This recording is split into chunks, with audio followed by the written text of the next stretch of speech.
Bien, hermanos, este mes es el mes de la Reforma.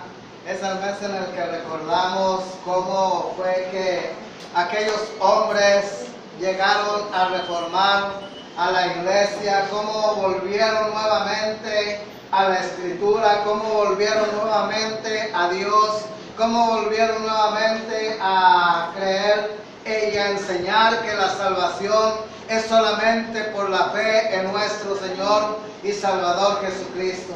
Y entonces hoy vamos a estar viendo en este mes acerca de la reforma y vamos a hablar acerca de una reforma espiritual.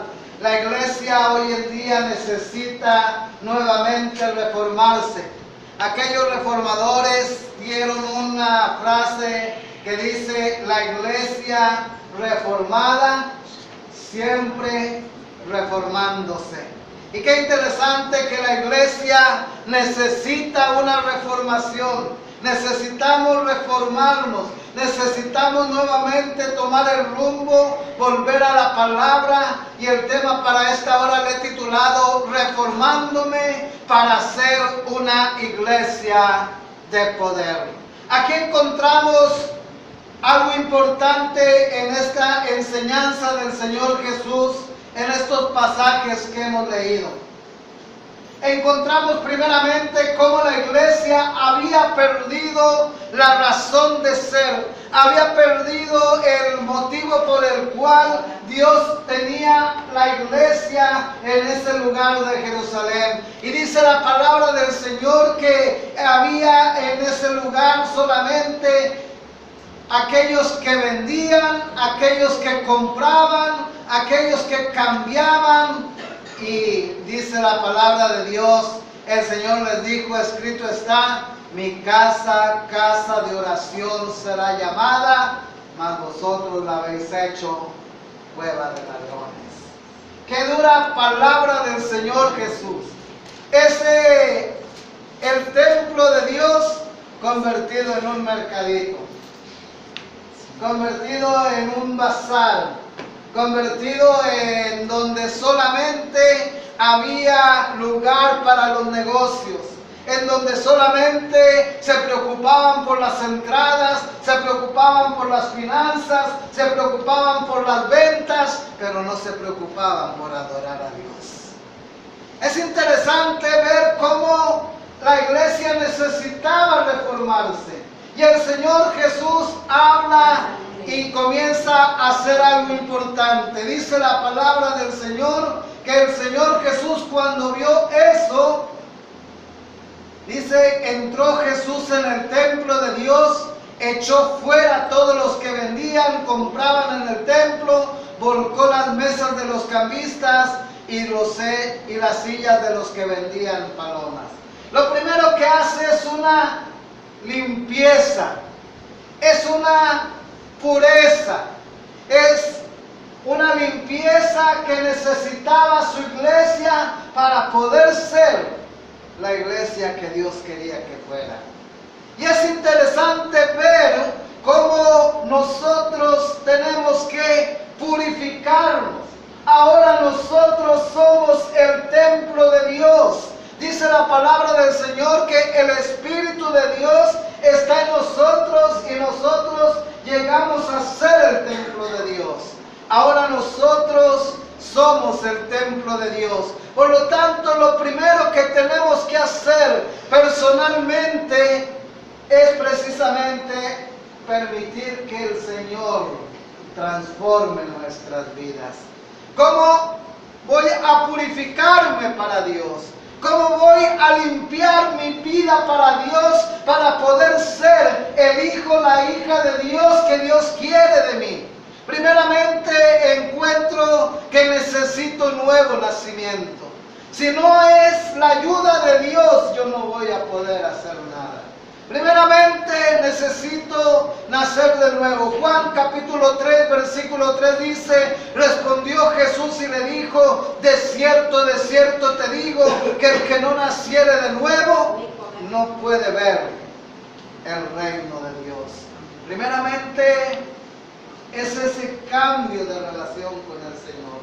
Es mi relación personal con Jesús.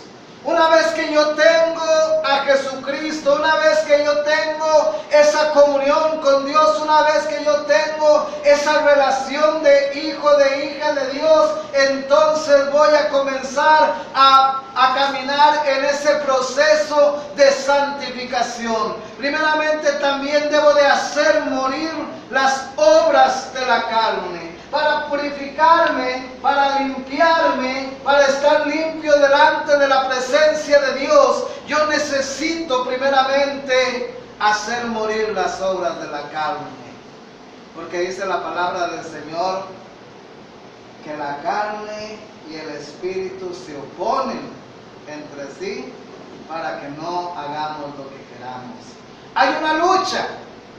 Hay una lucha en la cual yo debo de hacer morir las obras de la carne. Romanos capítulo 6, versículo 12 y versículo 13 dice: no reine pues el pecado en vuestro cuerpo mortal, de modo que lo obedezcáis en sus concupiscencias, ni tampoco presentéis vuestros miembros al pecado como instrumentos de iniquidad, sino presentaos vosotros mismos a Dios como vivos entre los muertos, y vuestros miembros a Dios como instrumentos de justicia. Debo de buscar a Dios. Debo de presentarme delante de la presencia de Dios. Debo de presentar mi vida para santificación. Romanos capítulo 6, versículo 19 al 22 dice: hablo como humano por vuestra humana debilidad, que así como para iniquidad presentasteis vuestros miembros para servir a la inmundicia y a la iniquidad, así ahora para santificación presentad vuestros miembros para servir a la justicia. Porque cuando eras esclavo del pecado eras libre acerca de la justicia. Pero ¿qué fruto tenías de aquellas cosas de las cuales ahora te avergüenzas? Porque el fin de ellas es muerte. Mas ahora que habéis sido libertados del pecado y habéis sido hechos siervos de Dios, tenéis por vuestro fruto la santificación y como fin la vida eterna. Ahora Cristo me ha libertado. Ahora ya no soy esclavo del pecado. Ahora el pecado no se enseñoreará más de mí. Ahora tengo el Espíritu Santo y tengo la palabra de Dios. Ahora tengo como fruto la santificación. ¿Qué es la santificación? Es la purificación. Es el proceso en el cual yo estoy actuando día con día. En mi salvación yo no actúo, actúa Dios. Pero en mi santificación yo sí actúo. Y ahorita vamos a ver cómo es que nosotros actuamos en ese proceso de santificación. ¿Cuál es mi parte en el proceso de santificación? ¿Cuál es mi parte en el proceso de limpiar todo aquello que está mal delante de Dios en mi vida? Ahí sí actúo. Debo de permitirle a Dios que reine. Debo de entregar al Señor todas y cada una de las áreas de mi vida. Había un hermano que comentaba y hablaba y decía: muchas de las veces le decimos al Señor: Señor, entra en mi vida, entra a mi hogar, entra a mi casa, pero no te metas a mi recámara, porque en mi recámara ahí nada más yo. Métete a mi recámara, pero no me abras el closet. Porque si me abres el closet vas a ver todas las cosas que tengo yo ahí escondidas. Y es interesante cómo muchas de las veces le permitimos a Dios entrar hasta cierto punto, hasta cierta área de mi vida, cuando deberíamos de permitirle que entrara a todas las áreas de mi vida. Y es interesante dejarle el control de todas las áreas de mi vida. Hay cosas que tenemos ocultas. Hay cosas que nadie las conoce más que yo y Dios, ¿verdad? Y el Señor quiere limpiar también esas áreas. Dice la palabra que tengo por fruto la santificación. La santificación es ese proceso de adentro hacia afuera. ¿Qué le decía el Señor Jesús a los fariseos? Les llamaba sepulcros blanqueados. ¿Por qué les llamaba sepulcros blanqueados? Por fuera se miraban bien bonitos. Por fuera estaban muy limpios, pero por dentro había mucha maldad, había mucha inmundicia, había muchas cosas que tenían que ser cambiadas y transformadas. De eso se trata la santificación. Yo puedo, no es que cambie por fuera, es que cambie por dentro. Es permitir que Dios vaya sacando todo aquello que yo tengo. Quizá tengo rencores, quizá tengo resentimiento, quizá tengo raíz de amargura, quizá tengo tantas cosas que puedo tener en mi vida y que las he venido arrastrando. El Señor quiere que me libre de todo esto. Segundo, también debo de abstenerme de los deseos carnales. Primera de Pedro capítulo 2 versículo 11 y 12. Ahí está mi primer participación en la santificación. Abstenerme de los deseos carnales. ¿Qué quiere decir eso? Voy a evitar aquello que sé que me aparta de Dios. Voy a evitar practicar y vivir aquello que sé que no me deja crecer en el camino del Señor. Y es interesante, dice ahí la palabra de Dios en Pedro: amados, yo os ruego como extranjeros y peregrinos que os abstengáis de los deseos carnales que batallan con el alma, manteniendo buena vuestra manera de vivir entre los gentiles, para que en lo que murmuran de vosotros como malhechores, glorifiquen a Dios en el día de la visitación, al considerar vuestras buenas obras. La gente de afuera nos está viendo. La gente de afuera, nosotros somos el ejemplo para ellos. Y muchas de las veces, ¿verdad? Es interesante que la gente de afuera nos presta mucha atención. Y a pesar de que muchas de las veces no entablamos una conversación con ellos, ellos saben quiénes somos, ellos saben de nuestra creencia, ellos saben de nuestra fe. Pero también dice: no presentando mis miembros al pecado. No reine pues el pecado en vuestro cuerpo mortal, de modo que lo obedezcáis en vuestras concupiscencias. Ahí encontramos cómo dice la palabra del Señor que no debemos de presentar nuestros miembros al pecado. ¿Por qué el Señor, en el pasaje que leímos, lo primero que hace es sacar todo lo que estaba estorbando? ¿Por qué esa limpieza? Porque Él viene por una iglesia. Él viene por su iglesia. Amén. Con la iglesia comprada con la sangre preciosa del Cordero. Primeramente encontramos que Cristo viene por segunda vez y viene por su iglesia. Mateo 16 versículo 18: yo también te digo que tú eres Pedro, y sobre esta roca edificaré mi iglesia, y las puertas del Hades no prevalecerán contra ella. Allá encontramos la promesa de la perseverancia de la iglesia de Cristo. Nada va a prevalecer en contra de la iglesia, porque está fundada, está puesta sobre la roca que es Jesucristo. Ahí descansa la salvación, ahí descansa la perseverancia de la iglesia, en Cristo mismo. Pero Cristo viene por una iglesia específica. ¿Cómo es la iglesia por la cual Cristo viene?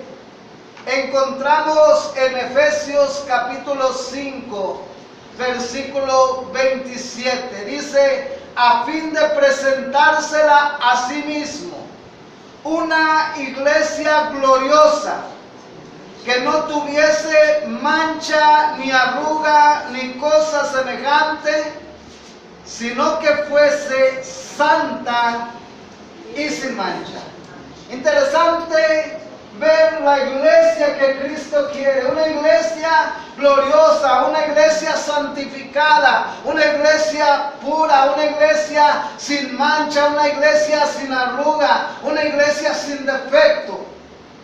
Interesante porque cuando el cristiano comienza en ese proceso de santificación, llega a ver una iglesia así, una iglesia triunfante, una iglesia cuando vamos a la presencia de nuestro Dios y entre tanto nos estamos santificando, entre tanto nos estamos limpiando, entre tanto nos estamos purificando con la sangre preciosa de Jesucristo. Cristo viene por una iglesia purificada por Él.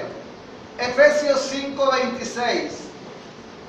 Para santificarla, habiéndola purificado en el lavamiento del agua por la palabra. El Señor viene, nos santifica, nos purifica. Y estamos en ese proceso. Pero en ese proceso yo tengo que abstenerme de aquello que me aleja del Señor. Yo tengo que abstenerme de aquello que no me deja avanzar en el camino de Dios. Por lo tanto, ¿cómo es o cómo son o deben de ser los miembros de esa iglesia de poder? Primeramente, son los santificados por la palabra y por Cristo.